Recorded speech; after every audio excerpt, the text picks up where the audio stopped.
Hello friends, welcome back to my channel academy of Sciencia. और आज हम लोग पढ़ने वाले हैं power generation plant based on energy of natural gases. यानी कि जो हमारी इलेक्ट्रिसिटी का प्रोडक्शन है वो किसके थ्रू करना है हमको, आज नेचुरल गैसेस के through.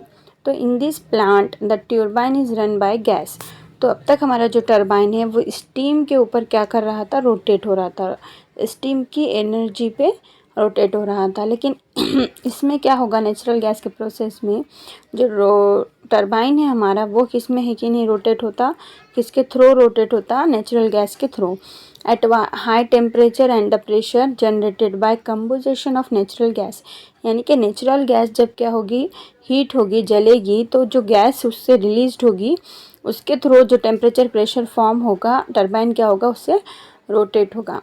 Flow chart showing various stages in power generation plant based on natural gas. Okay, तो compress for pressurized air composition chamber, एक कंपोजिशन चैम्बर होता है, उसके अंदर कंप्रेस्ड फॉर प्रेशराइज्ड एयर, यानी कि क्या होता है, कंप्रेस किया जाता है जो एयर है उसका प्रेशर बनाया जाता है और फिर वो गैस टरबाइन के पास जाती है। फिर टरबाइन रोटेट करता है जिसकी वजह से जनरेटर में टरबाइन प्रेजेंट होता है और इसी वजह से इलेक्ट्रिकल एनर्जी क्या होती है, प्रोड्यूस्ड होती है।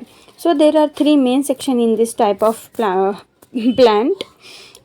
Pressurised air is introduced into combustion chamber.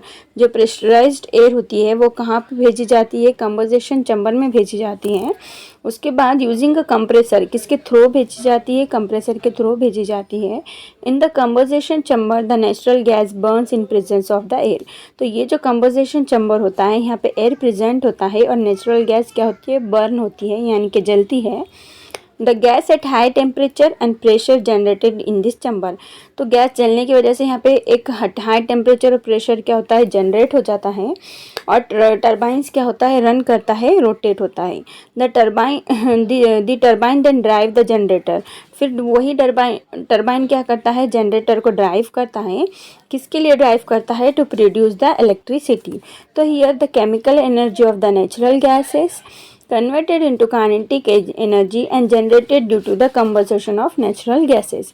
यानी कि जो नेचुरल गैस की केमिकल एनर्जी है वो काइनेटिक एनर्जी में चेंज होती, और किसकी वजह से चेंज होती, क्योंकि कंबस्शन ऑफ नेचुरल गैसेस क्या होते हैं, कंब्यूज्ड होते हैं, बर्न होते हैं, और ये काइनेटिक एनर्जी टरबाइन को रोटेट करती है और फिर ये काइनेटिक एनर्जी क्या करती है, टरबाइन को रोटेट करती है और इस तरह से इलेक्ट्रिकल एनर्जी क्या होती है, प्रोड्यूस्ड होती है ना। ये जो फिगर थी हमारी, ये थी transformation of energy in power plant using energy of the natural gases. Now the efficiency of this type of power generation plant is higher than that of a power generation plant based on coal। यानी कि जो power generation के लिए, electricity के लिए जो power plant कोल का बनाया गया था उससे कहीं ज़्यादा पावर होता है किसमें, नेचुरल गैस के पावर प्लांट में। सो moreover since the natural gas does not contain sulfur, burning of natural gas result in less pollution। और क्योंकि कोल की वजह से क्या होता है, पॉल्यूशन के चांसेस ज़्यादा होते हैं, लेकिन नेचुरल गैस में सल्फर एब्सेंट होने की वजह से यहाँ पे हमारे पास नेचुरल गैस की वजह से पॉल्यूशन भी क्या होगा, कम होगा। So the schematic power plant based on this type.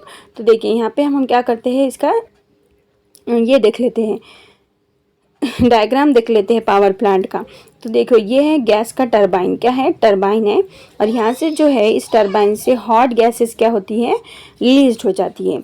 ये है फ्यूल में कौन है, नेचुरल गैसेस, और ये है कंबस्शन चैम्बर में क्या होता है, एयर के प्रेजेंस में गैस क्या होती है, बर्न होती है और फिर वो कहाँ सप्लाई होती है, टरबाइन में, और टरबाइन में सप्लाई होने की वजह से वो जनरेटर के पास जाती है और इलेक्ट्रिकल एनर्जी क्या करती है, प्रोड्यूस्ड करती है। So here always remember that the use of energy is unavoidable in our day to day life, it's necessary to use it carefully or only in the required amount। तो हमें energy हमें अगर require हो, necessary हो तो ही use करना चाहिए, वरना अवॉइड करना चाहिए। अब इसके बाद some natural gases based power plant और उसकी कैपेसिटी दी गई है। तो प्लेस है समरलकोटा, ये आंध्र प्रदेश में है, इसकी कैपेसिटी है 2620। नेक्स्ट वन है अंजनवेल, ये महाराष्ट्र में प्रेजेंट है, इसकी कैपेसिटी है 2220। उसके बाद है बवाना, ये दिल्ली में प्रेजेंट है, इसकी कैपेसिटी है 1500। उसके बाद है कोंडापल्ली, ये आंध्र प्रदेश में प्रेजेंट है और इसकी कैपेसिटी है 1466। ओके, तो यहाँ पे हमारा ये पॉइंट कंप्लीट होता है। नेक्स्ट लेक्चर में हम जो है सो देखेंगे electrical energy generation and the environmental. तो thank you very much for seeing my channel and support to my channel. Please like share and subscribe and जब तक के लिए बाय बाय।